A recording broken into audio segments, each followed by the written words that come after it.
ألا إن أولياء الله لا خوف عليهم ولا هم يحزنون صدق الله العظيم وبلغنا رسوله النبي الكريم۔ معزز بزرگ حضرات اور نوجوان ساتھیوں، یہ اللہ تبارک و تعالیٰ کا نہایت ہی فضل اور کرم ہے اور اس کے پیارے حبیب رحمۃ للعالمین صلی اللہ تعالیٰ علیہ وآلہ وسلم کی لطف عنایت ہے کہ آج اللہ رب العزت کے بے پناہ فضل و رحمت سے جمعہ مبارکہ کی اس مقدس اور مبارک مجلس میں ہم سب کو شرکت کی سعادت اور توفیق عطا ہوئی ہے۔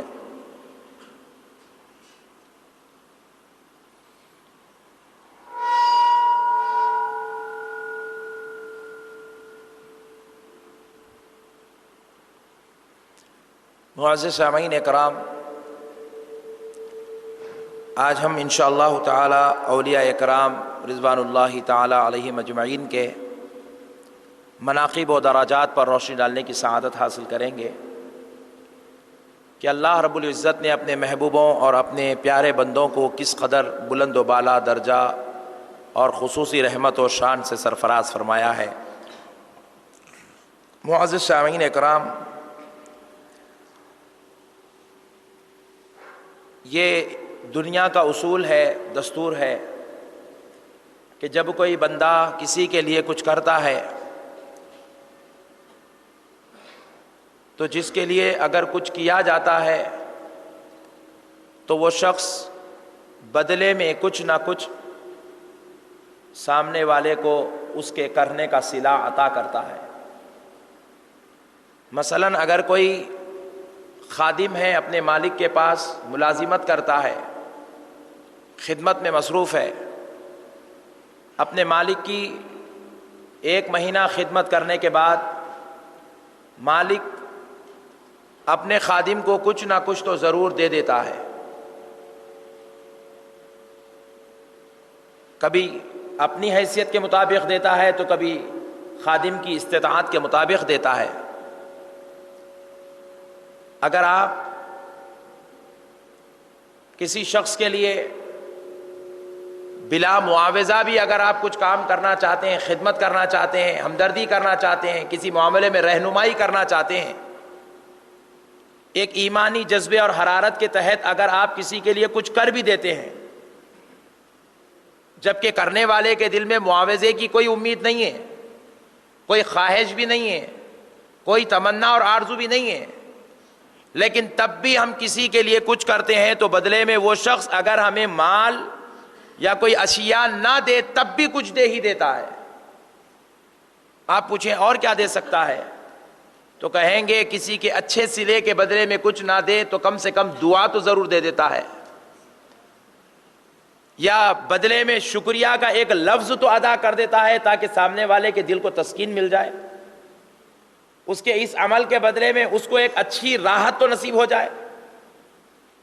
تو انسان کا یہ دستور ہے کہ انسان کی اللہ نے فطرت ایسی بنائی ہے کہ اگر انسان کے لیے کوئی دوسرا انسان کچھ اچھا کام کر دے تو بدلے میں کچھ معاوضہ یا نہیں تو نہیں کم سے کم دعا تو ضرور دی جاتی ہے۔ لیکن ذرا غور کریے معزز سامعین اکرام، ایک انسان کے اندر یہ مادہ ہے کہ وہ احسان فراموش بھی ہو سکتا ہے۔ جس کے اندر احسان فراموشی کا مادہ ہو، ویسا احسان فراموشی کا مادہ رکھنے والا بندہ کسی کا احسان لے لے، اگر پیسہ نہ دے تو کم سے کم دعا تو ضرور دیتا ہے۔ اور اللہ کی ذات وہ ہے جو صرف رحمان ہی رحمان ہے، رحیم ہی رحیم ہے، جس کے پاس بدلے کے لیے بدلہ ہے، احسان کے لیے احسان ہے، نعمت پر نعمت ہے، عطا پر عطا ہے، کرم پر کرم ہے، فضل پر فضل ہے۔ جو بندہ اگر کچھ نہ کرے تب بھی وہ سب کچھ عطا کرتا ہے، لیکن اگر بندہ کچھ کر لے اس کی رضا کے لیے تو پھر سوچو اس کی نوازشات کا عالم کیا ہوگا، اس کی رحمتوں کا عالم کیا ہوگا، اس کے فضل و عنایات کا عالم کیا ہوگا۔ اجی بندہ اس کو سجدے نہیں کر رہا ہے تب بھی وہ بندے کو کھانا کھلا رہا ہے. بندہ اس کو صحیح طریقے سے خدا کہہ کے نہیں پکار رہا ہے, تب بھی وہ بندے کو رات میں آرام کی نیند دے رہا ہے, دن میں کاروبار اور تجارت چین عطا کر رہا ہے. اجی بندہ اس کی حقیقی بندگی میں مصروف نہیں ہے, تب بھی بندے کے اوپر ماں باپ والا احسان ہو رہا ہے, بیوی بچے والا احسان ہو رہا ہے, کاروبار تجارت والا احسان ہو رہا ہے, سانس لینے اور چھوڑنے کا احسان ہو رہا ہے, رات اور دن کے چین اور سکون و اطمینان کی نیند کا احسان ہو رہا ہے. لیکن ذرا سوچو پھر ان بندوں کے اوپر اس کی نوازشات اور احسانات کا عالم کیا ہوگا جو بندے اس کی رضا کے لیے بستر کو چھوڑ کر مصلے کو پکڑ لیتے ہیں, اس کی رضا کے لیے گھر بار کو چھوڑ کر جنگل و بیاباں کو پکڑ لیتے ہیں, اس کی رضا کے لیے دوست و احباب کو چھوڑ کر اللہ والوں سے دوستی کر لیتے ہیں, اس کی رضا کے لیے خاندان اور قبیلے رشتہ داروں کی خوشیوں کو, ان کے خاندان کی مہمان نوازیوں کو چھوڑتے ہیں اور مسجدوں کو پکڑے بیٹھے ہیں. تو ویسے بندوں پر اس کے احسان کا عالم کیا ہوگا, اس کے فضل کا عالم کیا ہوگا, اس کے انعامات کا عالم کیا ہوگا. جب ہم یہ بات غور کرتے ہیں تو آؤ ہمیں مدینے والے نبی صلی اللہ علیہ وسلم فرماتے ہیں, سنو میرے بندو, جو بندہ اللہ کی رضا کے لیے اپنی خواہشات کو ترک کر دیتا ہے, نفسانیت کو ٹھکرا دیتا ہے, اپنے اندر آنے والے خواہشانی مادوں کو ترک کر دیتا ہے اور اس کی رضا کے لیے رات اور دن گزارنے لگتا ہے, اس کی رضا کے لیے سجدے اور رکوع کرنے لگتا ہے, اس کی رضا کے لیے اپنے سارے شب و روز گزارنے لگتا ہے, تو اس پر اللہ کیسے انعام فرماتا ہے, کیسے احسان فرماتا ہے. معزز سامعین کرام, بخاری و مسلم کی متفق علیہ حدیث ہے, حضرت سیدنا ابو ہریرہ رضی اللہ تعالیٰ عنہ روایت کرتے ہیں, آقا نامدار مدنی تاجدار علیہ السلام نے ارشاد فرمایا, آقا علیہ السلام ارشاد فرماتے ہیں کہ اللہ رب العزت نے اپنے نیک بندوں کے لیے ایسی نعمتیں تیار کر رکھی ہے, ایسی نعمتیں تیار کر رکھی ہے, مالا عین رأت, فرماتے ہیں کہ ان نعمتوں کا تصور کسی آنکھ میں بھی نہیں ہو سکتا, آپ ان نعمتوں کا تصور کر ہی نہیں سکتے. اللہ نے ویسی نعمتیں اپنے ان نیک بندوں کے لیے تیار کر رکھی ہے جو اذان سنتے ہیں تو مسجدوں کو آ جاتے ہیں, جو راتوں کو دیکھتے ہیں تنہائی میں مصلوں کو آباد کر لیتے ہیں, جو دن اور رات ہر گناہ سے بچتے ہوئے نیکی کی قربت میں لگے ہوئے رہتے ہیں, اللہ کی رضا کے لیے زندگی گزارتے ہیں. حبیب پاک فرماتے ہیں کسی آنکھ میں وہ تصور نہیں ہے, اللہ نے ویسی نعمت ان بندوں کے لیے تیار کر رکھی ہے. پھر آگے ارشاد فرماتے ہیں وَلَا أُذْنٌ سَمِعْتُ, اور وہ ایسی نعمتیں ہیں نہ کسی بیان کرنے والے نے آج تک بیان کیا, نہ کسی کان نے آج تک ان نعمتوں کا چرچا سنا. اللہ نے ویسی نعمتیں ان کے لیے تیار کر کے رکھی ہے, نہ اس کا تذکرہ ہو سکتا ہے, نہ اس کی سماعت ہو سکتی ہے, نہ اس کا تصور ہو سکتا ہے, نہ وہم و گمان میں اس کی انتہا کو, اس کی ابتدا کو ہم پہنچ سکتے ہیں. اللہ نے ویسی نعمتیں تیار کر کے رکھی ہے. پھر اس کے بعد فرماتے ہیں وَلَا خَطَرَ عَلَى الْقَلْبِ بَشَرٍ فَأَخْرَؤُوا إِن شِئْتُمْ, آقا نامدار مدنی تاجدار علیہ السلام فرماتے ہیں کہ نہ کسی فرد بشر کے دل میں اس کا خیال آ سکتا ہے, تم خیال تک بھی نہیں کر سکتے. اللہ نے ویسی نعمتیں اپنے محبوبوں کے لیے تیار کر رکھی ہے. پھر فرماتے ہیں آقا علیہ السلام اگر تم چاہتے ہو تو قرآن کی اس آیت کو پڑھ لو. آقا علیہ السلام نے فرمایا فَلَا تَعْلَمُ نَفْسٌ مَا أُخْفِيَ لَهُمْ مِنْ قُرَّةِ أَعْيُنٍ جَزَاءً بِمَا كَانُوا يَعْمَلُونَ. آقا نامدار مدنی تاجدار علیہ السلام سورہ سجدہ کی آیت پڑھ کے تلاوت فرماتے ہیں کہ ہماری عبادت کرنے والوں کے لیے ہم نے ایسی بہترین جزا رکھی ہے, ایسا بہترین نعمت رکھی ہے, ایسا بہترین پھل اور انعام رکھا ہے, نہ کسی آنکھ میں اس کا تصور ہے, نہ کسی قلب میں اس کا خیال ہے. کوئی بندہ ان نعمتوں کے تصور کو نہیں پہنچ سکتا.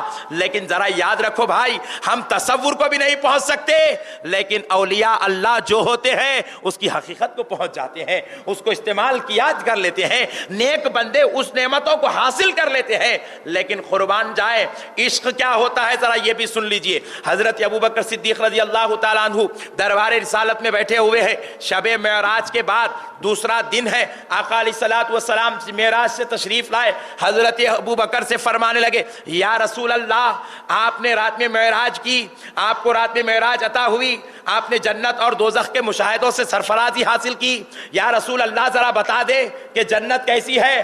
حضور فرماتے ہیں ابوبکر جنت ایسی نعمت ہے نہ اس کا تذکرہ ہو سکتا ہے, نہ اس کی خوبصورتی کا بیان ہو سکتا ہے، نہ اس کی انتہا کو کوئی بیان کر سکتا ہے، نہ اس کی ابتدا کو کوئی بیان کر سکتا ہے، لیکن سنو اے ابو بکر، وہ اس کی حقیقت کا تو تذکرہ کوئی نہیں کر سکتا، لیکن میں تمہارے لیے ایک چیز ضرور بتا دیتا ہوں۔ پوچھا یا رسول اللہ وہ چیز میرے لیے کیا ہے؟ تو آقا علیہ السلام فرماتے سنو ابو بکر، میں نے جنت میں ایک موتیوں والا مہر دیکھا، نور سے اس کی دیواریں بنی ہوئی ہے، اس میں حسین و جمیل خوبصورت حوریں کھڑی ہوئی ہے، اور اے ابو بکر میں نے وہ محل دیکھا تو ان کے کھڑی ہوئی حوروں سے پوچھا اے حورو ایسا محل پوری جنت میں کہیں نہیں ہے، اتنا حسین اور جمیل محل جو جنت میں سب سے زیادہ ممتاز نظر آ رہا ہے، بتاؤ یہ کس کا ہے؟ تو حوریں کہتی ہے یا رسول اللہ یہ آپ کے غلام ابو بکر کا محل ہے، یہ آپ کے غلام ابو بکر کا محل ہے، اور ہم جو حوریں کھڑی ہیں یہ ابو بکر کی جنتی بیویاں ہیں۔ تو آقا علیہ السلام فرمایا ابو بکر میں نے تمہاری بیویوں سے بھی ملاقات کی، جنت کی، تمہارے مکان کو بھی دیکھا، اور ویسا مکان جنت میں کہیں اور نظر نہیں آیا۔ حضرت ابو بکر سن کے خوش نہیں ہوئے، رو پڑے اور روتے ہوئے عرض کرنے لگے یا رسول اللہ وہ جنت بھی، وہ جنت کے اندر جو مکان ہے وہ مکان بھی، اور وہ مکان والا ابو بکر سب مصطفیٰ پہ سے قربان ہے، سب مصطفیٰ پہ قربان ہے، وہ جنت بھی قربان ہے، وہ جنت میں رہنے والا ابو بکر بھی آپ پہ قربان ہے۔ یا رسول اللہ مجھے وہ جنت سے کیا غرض، مجھے غرض آپ سے ہے، میں آپ کا ہو گیا، یہ میرے لیے کمال کی بات ہے۔ اسی لیے میرے بھائی میں یہ بات آپ سوچ رہے ہوں گے کہ اچھا مولانا اولیاء اللہ کی عظمت تھے، ان کا مقام بتا رہے تھے، پھر ادھر کیوں آ گئے؟ اس لیے پیارے دوستو یہ اولیاء اللہ کے مناقب یا اولیاء اللہ کے درجات یا اولیاء اللہ کے ملنے والے انعامات بے شک حق ہے، لیکن یاد رکھو اللہ کا ولی جنت کے کسی مقام کے لیے عبادت نہیں کرتا، کسی بدلے کے لیے عبادت نہیں کرتا، اللہ کا ولی کسی حسن والی حور کے لیے عبادت نہیں کرتا، اللہ کا ولی جنت میں جگہ پانے کے لیے عبادت نہیں کرتا، بلکہ اللہ کا ولی اللہ کو پانے کے لیے عبادت کرتا ہے، اللہ کو راضی کرنے کے لیے عبادت کرتا ہے۔ اللہ والوں کے تصور میں جنت کے نعمت تو دور کی بات ہے، جنت کا بھی خیال نہیں رہتا، جنت کا بھی خیال نہیں رہتا۔ ایک بڑے وقت کی بات ہے کہ اولیاء اکرام سے پوچھا گیا کہ جنت اور دوزخ میں کیا فرق ہے؟ تو فرماتے ہیں جنت اور دوزخ میں بس اتنا فرق ہے، ایک طرف جانے سے اللہ خوش ہوتا ہے، دوسری طرف جانے سے اللہ ناراض ہوتا ہے۔ مطلب بتاتے ہیں جنت کے حسن و جمال سے ہمیں کوئی واسطہ نہیں، جنت وہ جگہ ہے جو اللہ کے خوش ہونے سے مل جاتی ہے، دوزخ وہ جگہ ہے جو اللہ کے ناراض ہونے سے ملتی ہے۔ تو پھر پیارے بزرگ اور دوستو پتا کیا چلا؟ جنت بعد کی نعمت ہے، رضائے الہی پہلی نعمت ہے۔ پہلا انسان کا خیال، پہلے انسان کی توجہ اللہ کی رضا اور ناراضگی پر ہونی چاہیے۔ تو اولیاء اللہ اپنی زندگی میں جس چیز کو مد نظر رکھ کر چلتے تھے، جو ان کے ذہنوں اور وہم و گمان کو بار بار جھنجھوڑتا تھا، وہ اللہ کی رضا اور ناراضگی کا خیال تھا۔ ہر عمل میں وہ یہی سوچتے تھے ہمارے یہ عمل سے اللہ راضی ہوگا، ہر عمل میں وہ یہی سوچتے تھے اگر یہ عمل ایسا ہو جائے گا تو اللہ ناراض ہو جائے گا۔ اس لیے میرے بھائی وہ اللہ کی ناراضگی کا بڑا خیال رکھتے تھے، اس سے ڈرتے تھے، اس سے بچنے کی پوری کوشش کرتے تھے، اور رضا والے عمل کے لیے ایک رات دو رات نہیں، کسی ولی نے 64 سال کی ساری راتیں اللہ کی رضا کے لیے عبادت میں گزار دی، کسی ولی نے 40 سال کی رات اور دن جنگل میں اللہ کے لیے گزار دی، کسی ولی نے پہاڑوں پر 50 سال تک اللہ اللہ کرتے ہوئے گزار دیا، کسی ولی نے جنگلوں میں 12 سال تک الٹے ٹنگے ہو کر اللہ کی عبادت کرنے لگے، کوئی ولی اللہ کی رضا کے لیے جنگلوں میں کچے پتے کھا کر اپنے نفس کو مارنے لگے، کوئی ولی اللہ کی رضا کے لیے پانی کا ٹھنڈا گلاس کی خواہش ہوئی تو ٹھنڈا پانی منہ کے قریب آیا تو کہنے لگے کہ پھر دوبارہ پانی نہ پلانا، کیونکہ مجھے پتا چل رہا ہے کہ ابھی میرے اندر نفس زندہ ہے، میں چاہتا ہوں کہ نفس مر جائے اور صرف اللہ کی رضا والا خیال زندہ ہو جائے۔ تو اس لیے میرے پیارے بھائیوں، اولیاء اللہ جہاں ہوتے ہیں وہ مظہر الہی بن جاتے ہیں، اللہ کے وجود کا یقین بن جاتے ہیں، اللہ کے قرب کی حقیقت بن جاتے ہیں۔ جو بندہ ولی کے قریب ہوتا ہے، بڑی جامع بات عرض کر رہا ہوں، ذہن نشین کر لیں، جو بندہ ولی کے قریب ہوتا ہے، خدا کی قسم وہ صرف ولی کے قریب نہیں ہو رہا ہے، وہ اللہ کے قریب ہو رہا ہے۔ اللہ کے قریب ہو رہا ہے. آپ پوچھیں کیا ولی اللہ ہے؟ نعوذ باللہ. ولی اللہ نہیں ہے لیکن ولی اللہ سے جدا بھی نہیں ہے. ولی اللہ سے دور نہیں ہے. اللہ وہی ہوتا ہے جہاں ولی اللہ ہوتا ہے, اور جو ولی اللہ کے پاس ہوتا ہے وہ اللہ کے پاس ہوتا ہے. اسی لیے معزز سامعین کرام, فرمایا گیا جاہل کی صحبت میں 2 مہینے بیٹھنے سے بہتر ہے عالم کی صحبت میں 2 لمحے بیٹھ جائے, اور عالم کی صحبت میں 2 مہینے بیٹھنے سے بہتر ہے ولی کی بارگاہ کے راستے سے گزر جائے. اللہ, یہ ولی کا مقام ہے, یہ ولی کا مقام ہے. خالی اس کی بارگاہ کے راستے سے گزر جائے تو اتنی بڑی نعمت ہے.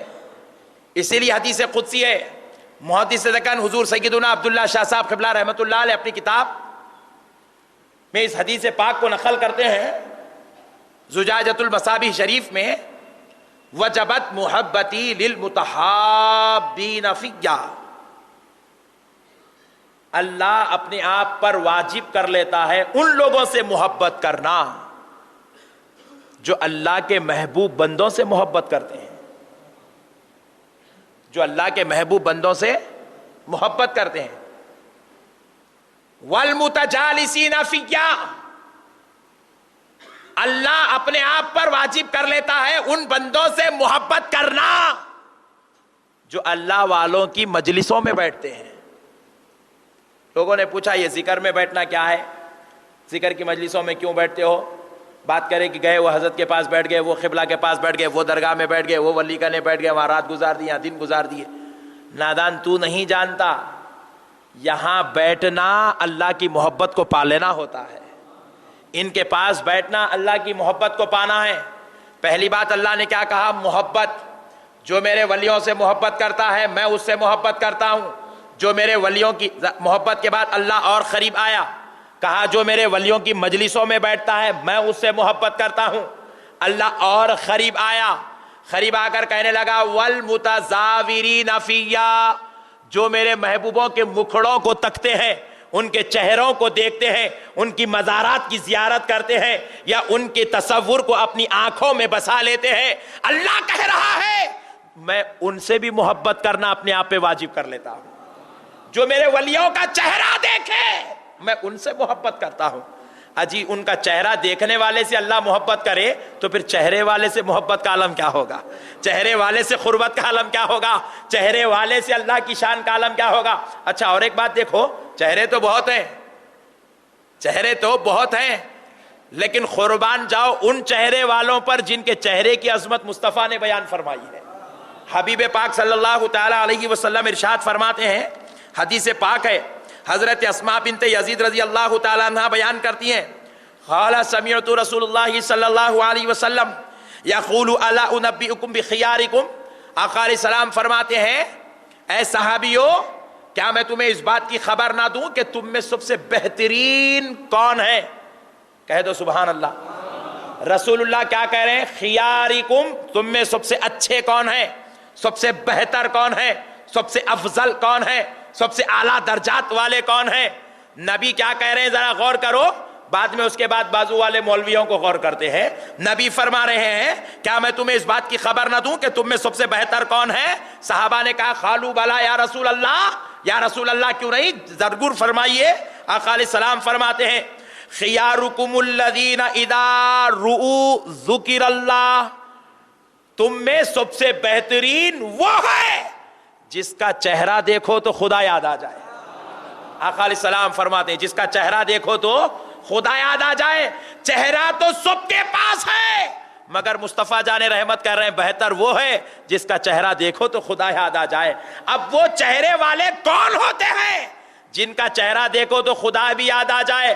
اور وہ اس امت میں سب سے بہترین لوگ ہیں, اس امت میں سب سے زیادہ افضل و اعلیٰ درجے کے لوگ ہیں, اس امت سے سب سے زیادہ قربت الہی کو, محبت الہی کو, اللہ کے وجود کے قربت کو پائے ہوئے ہیں. تو پیارے بزرگوں اور دوستو آؤ اسی بات کو آقا علیہ الصلوۃ والسلام سے پوچھتے ہیں. نسائی شریف کی حدیث ہے, نبی پاک علیہ الصلوۃ والسلام ارشاد فرماتے ہیں, حضرت عبداللہ ابن عباس رضی اللہ تعالیٰ عنہ نے اس حدیث پاک کو روایت کیا. پوچھا گیا یا رسول اللہ انل اولیاء اللہ، یا رسول اللہ یہ اولیاء اللہ کون ہیں؟ قربان جائیں، صحابہ کیوں پوچھے؟ اس لیے پوچھے کہ نبی پاک خود اولیاء کا ذکر فرما رہے تھے، اولیاء کی تعریف فرما رہے تھے، اولیاء اللہ کی تعریف فرما رہے تھے، اولیاء اللہ کی عظمتیں بیان کر رہے تھے، اولیاء اللہ کے مقام و منصب کو بیان کر رہے تھے۔ نبی بتا رہے تھے میرے صحابہ کے بعد میرے فیض و کرم سے، میرے لطف و عنایت سے میری امت میں کچھ ایسے لوگ بھی پیدا ہوں گے، اس جماعت کو اولیاء اللہ کا نام دیا جائے گا، ان کی یہ عظمت ہوگی، یہ شان ہوگی، یہ فضیلت ہوگی، یہ مقام ہوگا، یہ رتبہ ہوگا۔ جب یہ رتبے سنے صحابہ پریشان ہو کر پوچھنے لگے یا رسول اللہ یہ اولیاء اللہ کون ہوتے ہیں، ان کو کیسے پہچانا جائے؟ تو مصطفیٰ جان رحمت فرماتے ہیں ان کو پہچاننے کی بس ایک علامت ہے۔ مصطفیٰ فرماتے ہیں وہ ایک علامت یہ ہے الذین اذا رؤوا ذکر اللہ، کہ ان کا چہرہ دیکھو تو خدا یاد آ جاتا ہے، ان کا چہرہ دیکھو تو خدا یاد آ جاتا ہے۔ یہ اولیاء اللہ کی علامت ہے۔ اجی دیکھو، اجی ہم دیکھیں اولیاء اللہ کی مجلسوں میں ہم نے دیکھا نمازی بھی بیٹھے ہوئے ہیں، متقی بھی بیٹھے ہوئے ہیں، پرہیزگار بھی بیٹھے ہوئے ہیں، عابدین و زاہدین بھی بیٹھے ہوئے ہیں، سارے اچھے بیٹھے ہوئے ہیں، لیکن سارے اچھوں کے بیچ میں جب ایک ولی بیٹھ جاتا ہے تو ایسا پتا چلتا ہے سارے ستاروں کے بیچ میں چاند بیٹھا ہوا ہے، سارے ستاروں کے بیچ میں چاند بیٹھا ہوا ہے۔ تو پتا کیا چلا؟ اللہ کے بندے تو سب ہے، لیکن بعض لوگوں کو اللہ اتنی قربت دے دیتا ہے کہ ان کے چہروں میں خدا کا جلوہ نظر آتا ہے، ان کے چہروں میں خدا کا مظہر نظر آتا ہے، ان کے چہروں میں خدا کا نور نظر آتا ہے، ان کے چہروں میں خدائی جمال و جلال نظر آتا ہے۔ پیارے بزرگ اور دوستو، تو نبی پاک کیا کہہ رہے ہیں؟ تم میں بہترین وہ لوگ ہیں جن کا چہرہ دیکھو تو خدا یاد آ جائے، اور خدا ان کا چہرہ دیکھنے سے یاد آتا ہے جو اولیاء اللہ ہوتے ہیں۔ تو پتا چلا اولیاء اللہ سب سے بہترین لوگ ہیں۔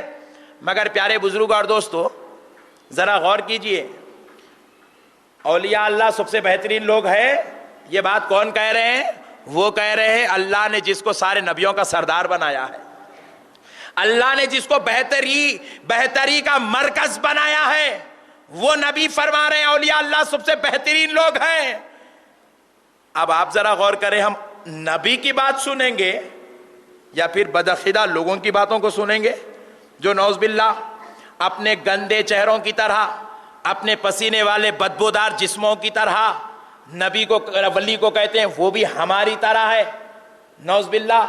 اجی ہمارے چہرے کا دیدار لوگوں کے لیے کراہت کا سبب ہے، اور ولی کے چہرے کا دیدار ذکر الہی کا سبب بنا ہوا ہے، یاد الہی کا سبب بنا ہوا ہے۔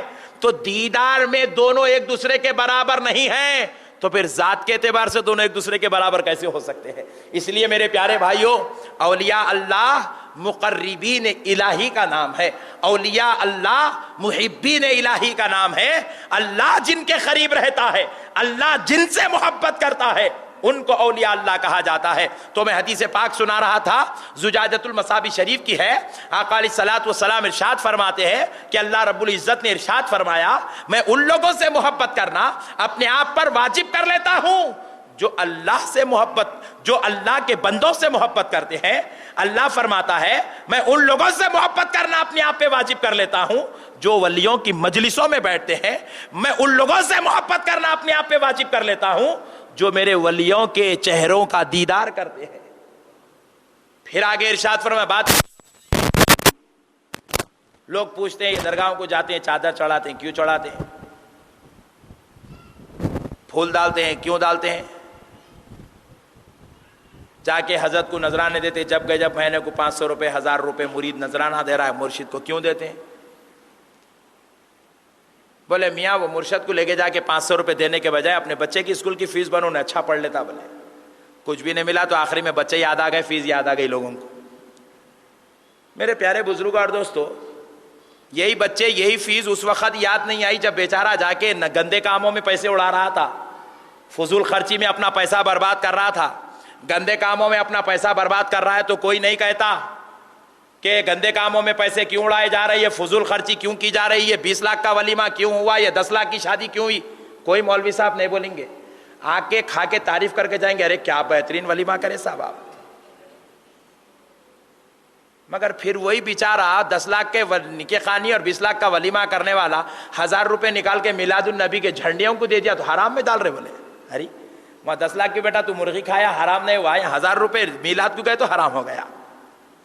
تو پتا کیا چلا, جہاں شرارت ہوتی ہے وہ کیسا بھی ابل کے نکل جاتی ہے, وہ بیٹھتی نہیں, بچ نہیں پاتی, وہ نکل جاتی ہے.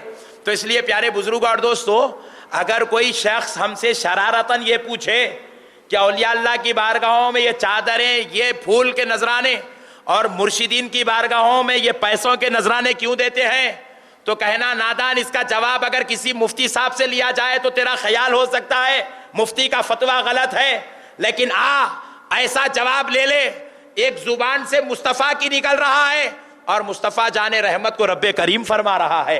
یہ جواب اللہ کا بھی ہے, رسول اللہ کا بھی ہے.